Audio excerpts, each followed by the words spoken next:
Bonjour tout le monde, c'est un plaisir de vous retrouver encore une fois. Aujourd'hui, je vais parler du péché comme étant un obstacle à la croissance spirituelle. La Bible définit le péché dans 1 Jean chapitre 3, le verset 4, comme étant une transgression. L'apôtre Jean a dit « Quiconque pêche transgresse la loi ». Et le péché, c'est la transgression de la loi. Donc, pour l'apôtre Jean, il considère l'aspect comportemental du péché. Là, il dit quiconque pêche, l'aspect comportemental, ça veut dire qu'il y a une loi en vigueur et quelqu'un a violé cette loi en vigueur. Si la Bible dit tu ne tueras point, si quelqu'un a tué, il a violé la loi. La Bible dit tu ne voleras point. Si quelqu'un a volé, il a transgressé la loi. Et à ce moment-là, apôtre Jean définit le péché comme étant une transgression. Ça veut dire le fait d'avoir violé, d'avoir transgressé une loi en vigueur. Apôtre Jean dit c'est un péché. Donc ici, apôtre Jean met l'emphase sur l'aspect comportemental du péché. Et c'est un aspect avec lequel on est très habitué, parce que la plupart du temps, quand on parle du péché, on pense à l'adultère, on pense au vol, on pense au mensonge, on pense aux différents actes qui peuvent être identifiés, observés. Donc ça, c'est l'aspect comportemental, parce que le comportement, c'est tout ce qui est observable. Cependant, dans la Bible, il y a deux autres aspects qui concernent le péché et la Bible a mis beaucoup d'accent sur ces deux autres aspects et auxquels je souhaite vraiment attirer votre attention également aujourd'hui. Donc, le premier aspect, comme je l'ai dit, c'est l'aspect comportemental dont a parlé l'apôtre Jean dans 1 Jean chapitre 3, le verset 4.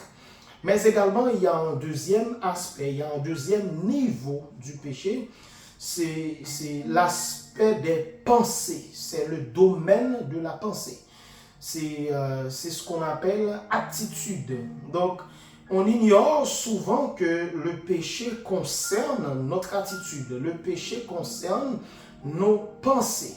Et Jésus-Christ en a mis vraiment l'accent dans Matthieu chapitre 5, le verset 28, lorsque Jésus a dit dans le sermon sur la montagne, « Quiconque regarde une femme pour la convoiter a déjà commis avec elle un adultère dans son cœur. » Donc, ce n'est pas quelqu'un qui a passé à l'acte, ce n'est pas quelqu'un qui a commis l'acte d'adultère physiquement, mais c'est plutôt quelqu'un qui a nourri la pensée d'adultère envers une femme. Donc, remarquez ici, Jésus ne parle pas du péché comme étant une action, comme étant un comportement, mais de préférence, Jésus parle du péché comme étant une attitude.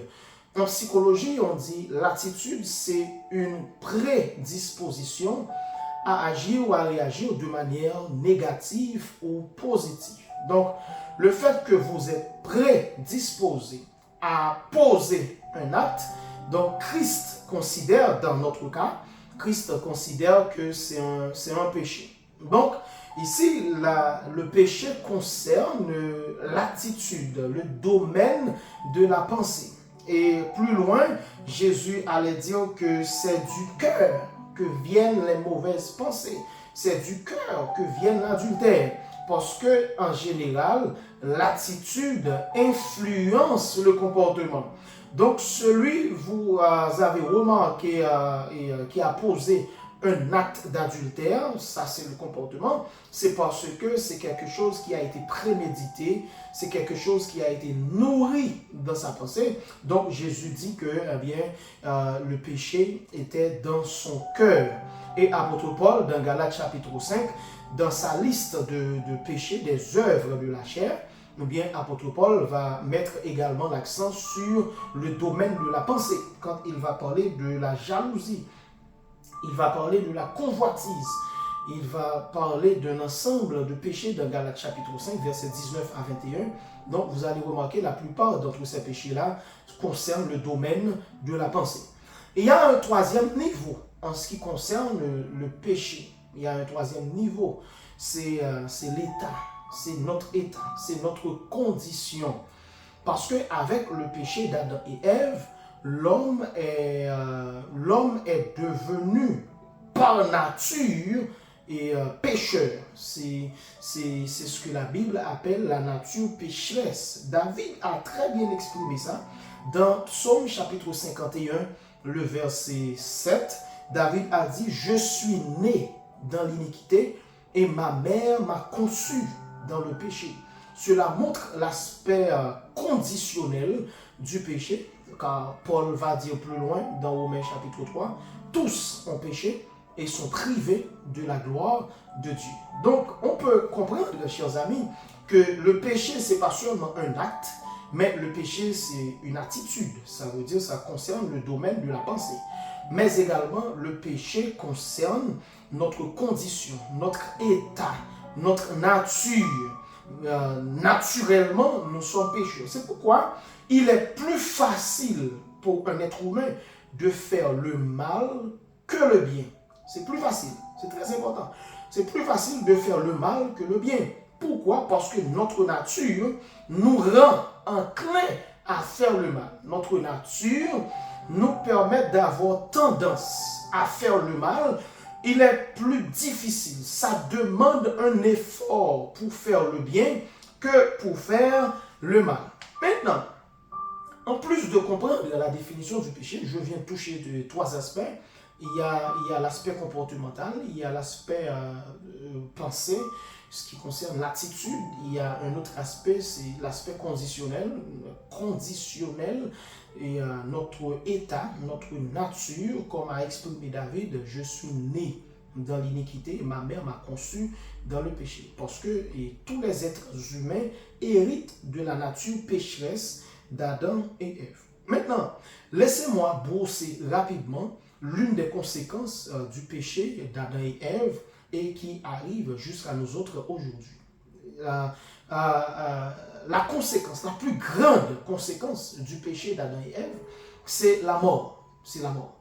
Maintenant, laissez-moi regarder la mort sous trois angles. Parce que dans Genèse chapitre 2, le verset 16 et 17, Dieu a dit à Adam, tu pourras manger de tous les arbres du jardin, mais tu ne mangeras pas l'arbre de la connaissance du bien et du mal. Car le jour où tu en mangeras, tu mourras. Le jour où tu en mangeras, tu mourras. Alors que, après avoir mangé l'arbre de la connaissance du bien et du mal, Adam a continué à exister. Est-ce que cela veut dire que Dieu a menti? Est-ce que cela veut dire que rien n'était arrivé vraiment à Adam? Mais non. Mais non. Parce que dans la Bible, quand on parle de la mort, il y a trois niveaux de la mort. Il y a la mort spirituelle, il y a la mort physique et il y a la mort éternelle. Donc, laissez-moi brosser rapidement ces trois niveaux pour vous mettre sur une piste. Comme ça, vous pouvez aller approfondir davantage. Donc, la mort spirituelle, c'est la séparation de l'être humain avec son créateur. C'est la séparation de l'être humain avec son créateur. Donc, ce niveau de mort, ce type de mort n'est pas trop sensible à nos sens spirituels. Donc, ceux qui sont morts et qui sont parmi nous, ceux qui sont morts spirituellement et qui sont parmi nous, nous ne pouvons pas les percevoir à partir de nos sens. À partir de nos sens. Donc, l'apôtre Paul a dit que vous étiez morts par vos offenses et par vos péchés dans lesquels vous marchiez autrefois selon le train de ce monde. Donc, tous ceux qui marchent selon le train de ce monde, tous ceux qui marchent selon les valeurs de ce monde, la Bible dit, ils sont morts spirituellement. Maintenant, il y a un deuxième type de mort, c'est la mort physique. Dans la mort physique, c'est la partie immatérielle de l'être humain, parce que nous sommes immatériels et matériels. C'est une combinaison de la partie immatérielle, c'est l'âme et l'esprit, c'est la partie immatérielle, et il y a la partie matérielle de l'être humain, c'est son corps. Donc quand la partie immatérielle détache de la partie matérielle, on parle de la mort physique. À ce moment-là, le corps, le fait que l'âme et l'esprit ont laissé le corps, donc le corps ne peut plus réagir aux stimuli. Donc le corps ne peut plus réagir aux stimuli. Donc s'il y a un bruit, s'il y a un son, s'il y a, un changement de température, donc le corps ne peut plus réagir. Pourquoi? Parce que la partie immatérielle qui donnait vie à ce corps-là, eh bien, l'a laissé. Maintenant, le troisième type de mort, et c'est la mort éternelle. C'est la mort éternelle que la Bible appelle la seconde mort. La meilleure expression de cette mort, c'est dans Apocalypse chapitre 20, verset 15. Dans Apocalypse chapitre 20, verset 15, où apôtre Jean dit, quiconque ne fut pas trouvé écrit dans le livre de vie fut jeté dans les temps de feu. Donc les temps de feu, c'est une façon de dire enfer. Le mot enfer, c'est pas un mot biblique, mais qui exprime l'idée de souffrance, qui exprime l'idée de la séparation éternelle des damnés avec Dieu. Donc c'est la seconde mort. Donc, chers amis, on peut comprendre maintenant que le péché dans ces trois aspects et la mort dans ces trois dimensions. La mort spirituelle, c'est la séparation d'avec Dieu. Mais la mort physique, c'est la séparation de la partie immatérielle de l'homme à sa partie matérielle. Et la mort éternelle, c'est la séparation éternelle, totale de l'homme avec son Créateur. J'espère que ça vous a plu et que Dieu vous bénisse, que Dieu vous fortifie et que Dieu soit avec vous. Bonne journée, que Dieu vous bénisse.